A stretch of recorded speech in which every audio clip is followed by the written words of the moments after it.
الرحمن الرحیم قال النبی صلی اللہ علیہ وسلم نظر اللہ امرأ سمع منا حدیثا فحفظه حتى يبلغه فرب حامل فقہ اوعى له من سامع۔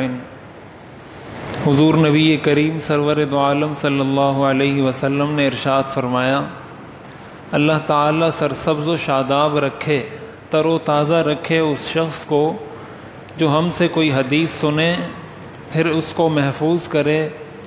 اور اس کو دوسرے لوگوں تک پہنچائے، اس لیے کہ بسا اوقات حدیث کو یاد کرنے والا یا حدیث کو سننے والا اس کو اتنا نہیں سمجھتا جتنا اس حدیث کو وہ شخص سمجھ لیتا ہے جس تک حدیث پہنچائی گئی ہے۔ یہ ترمذی شریف کی روایت ہے، حضرت زید بن ثابت رضی اللہ تعالیٰ عنہ اس حدیث شریف کے راوی ہیں۔ اس حدیث کا مطلب یہ ہے کہ جس شخص نے حضور علیہ الصلاۃ والسلام کا کوئی ارشاد، آپ کی کوئی حدیث سنی، تو ایسے شخص کے لیے آپ نے دعا فرمائی ہے کہ وہ شخص اس حدیث کو حفظ کرے، یاد کرے، اس کو اچھے طریقے سے سمجھے اور پھر اس کو آگے پہنچائے۔ تو جو شخص یہ کام کرتا ہو اس کو آپ نے یہ دعا دی کہ اللہ تعالیٰ اس کو سرسبز و شاداب رکھے، اس کو تر و تازہ رکھے۔ اور آگے آپ نے فرمایا کہ بسا اوقات ایسا ہوتا ہے کہ جو حدیث پہنچانے والا ہوتا ہے وہ حدیث کو اتنا نہیں سمجھتا جتنا جس شخص نے وہ حدیث سنی ہے وہ اس کو سمجھ لیتا ہے۔ اور ظاہر ہے یہ بات ہم نے دنیا میں دیکھی ہے کہ بسا اوقات شاگرد اپنے استاد سے آگے نکل جاتا ہے، یعنی حدیث پڑھانے والا کوئی استاد ہے، اس نے اپنے طالب علم کو حدیث سنائی اور وہ اس حدیث سے اتنے مسائل نہیں نکال سکا، اتنے مسائل مستنبط نہیں کر سکا جتنا اس کا شاگرد کر لیتا ہے،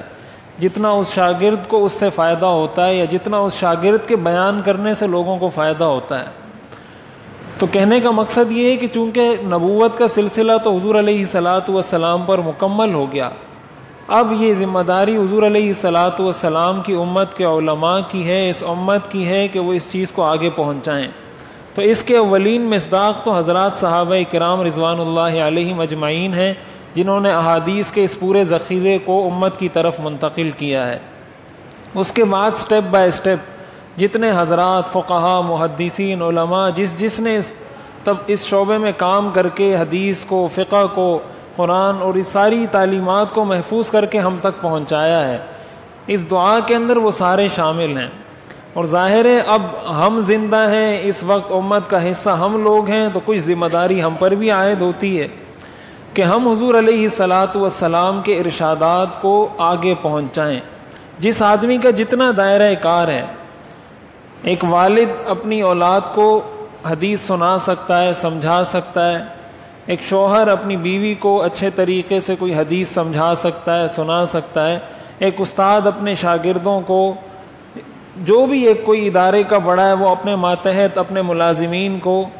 اسی طرح جو ہمارے ہاں سوشل میڈیا استعمال کرنے والے لوگ ہیں وہ اس کے اندر غلط چیزیں یا ناجائز چیزیں شیئر کرتے ہیں، تو ان کو چاہیے کہ مستند چیزیں، مستند احادیث، مستند اسلامی تعلیمات اس کو آگے شیئر کریں۔ تو بظاہر تو آپ ایک بٹن دباتے ہیں کہ آپ نے شیئر کیا، لیکن اس سے کتنے لوگ فائدہ پہنچاتے ہیں، اس سے کس کو کیا فائدہ پہنچتا ہے، یہ ہمارے تصور میں بھی نہیں ہوتا۔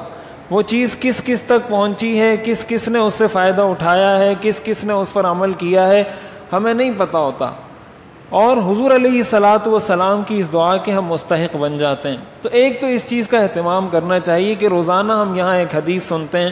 یا کبھی جمعے میں سنتے ہیں، کبھی درس میں سنتے ہیں، کبھی کسی سے سنتے ہیں، کبھی کہیں پڑھتے ہیں، تو ایک چیز یقینی ہو کہ یہ حدیث مستند ہے۔ اس لیے کہ ابھی ہمارے ہاں چونکہ سوشل میڈیا پر بہت ساری ایسی چیزیں وائرل ہو جاتی ہیں حدیث کے نام پر جو حدیث نہیں ہوتی۔ مثال کے طور پر آج کل ایک بہت زیادہ لوگ چیز شیئر کرتے ہیں، یہ تشہد کے بارے میں ایک مکالمہ ہے کہ حضور علیہ الصلاۃ والسلام جو معراج کی شب تشریف لے کر گئے تو آپ نے فرمایا التحیات للہ والصلوات والطیبات، یہاں تک حضور علیہ الصلاۃ والسلام نے کہا، پھر آگے اللہ تعالیٰ نے جواب میں کہا السلام علیک ایھا النبی ورحمۃ اللہ وبرکاتہ، اس کے بعد حضرت جبریل نے کہا السلام علینا وعلی عباد اللہ الصالحین، تو یہ پورا ایک مکالمہ نقل کیا جاتا ہے اور اس کے نیچے بخاری اور مسلم کا حوالہ دیا ہوا ہے کہ یہ حدیث اور یہ مکالمہ بخاری اور مسلم میں موجود ہے، حالانکہ یہ حدیث صحاح ستہ میں سے کسی کتاب میں موجود نہیں ہے۔ یعنی یہ جو نقل کیا جاتا ہے، یہ بعض مفسرین نے ذکر کیا ہے، بعض حدیث کی شروحات میں بھی اس کو نقل کیا گیا ہے، لیکن صحاح ستہ جو حدیث کی بڑی 6 کتابیں ہیں، ان میں سے کسی بھی کتاب میں یہ مکالمہ نہیں ہے۔ میرے کہنے کا مقصد یہ نہیں ہے کہ یہ بالکل ہی غیر مستند ہے، بعض محدثین نے اس کو ذکر کیا ہے، بعض مفسرین نے بھی ذکر کیا ہے، لیکن جس طرح وہاں بخاری اور مسلم کا حوالہ دیا ہے تو بخاری اور مسلم میں نہیں ہے۔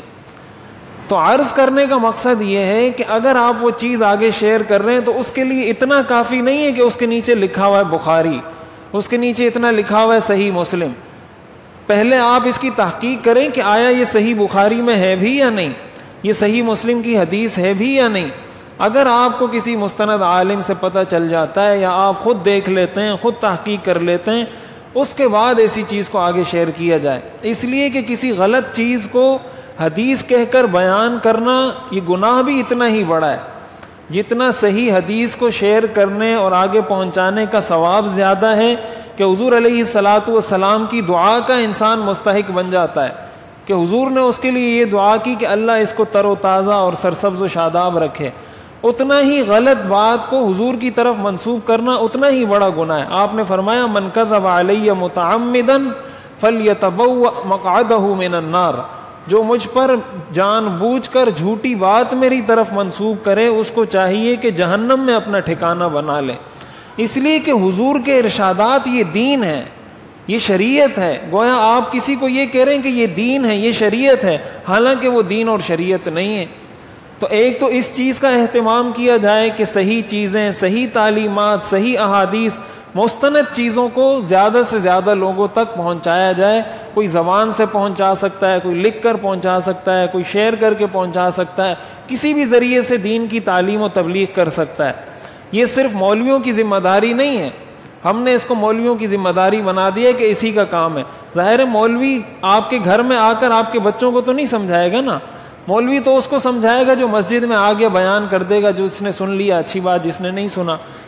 تو گھر میں تو آپ جا کر سمجھائیں گے اپنے گھر والوں کو، اپنے بچوں کو، اپنے ماتحت لوگوں کو، اپنے ادارے کے افراد کو۔ تو جب ہر شخص یہ چیزیں آگے پہنچائے گا تو ہم اپنے معاشرے میں تبدیلی بھی محسوس کریں گے اور اسلامی تعلیمات پر عمل کا ایک ماحول بھی پیدا ہوگا۔ ایک تو اس چیز کی کوشش کی جائے، دوسرا اس میں یہ احتیاط بھی پوری کی جائے کہ جب بھی کوئی چیز آگے بیان کی جائے پہلے اس بات کی پوری یقین دہانی کر لیں کہ یہ صحیح بات ہے،